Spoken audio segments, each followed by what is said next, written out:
Alright, so we're going to do part 2, internal anatomy of the mussel.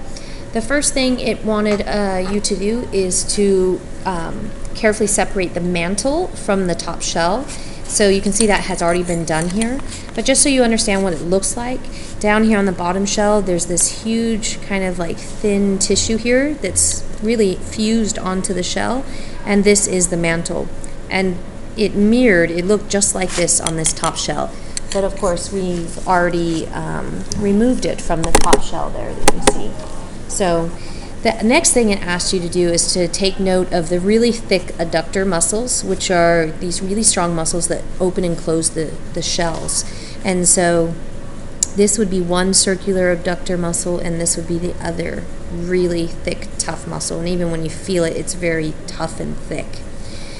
Okay, the other thing it asks you to find is it says on the posterior side of the animal, you're going to find the edge of the mantle is thickened and darkly pigmented, which is the area of the incurrent and excurrent siphons.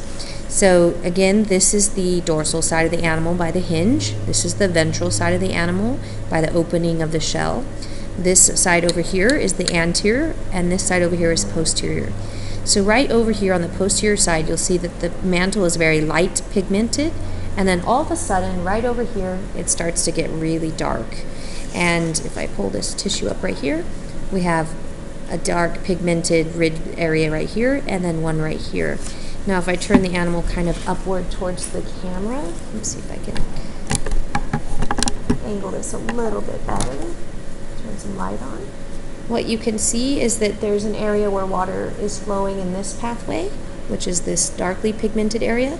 And then this dark pigmented area right here, kind of right by this big muscle here, is another pathway where water flows. And it's your job, based on reading your lab, to figure out which one would be which.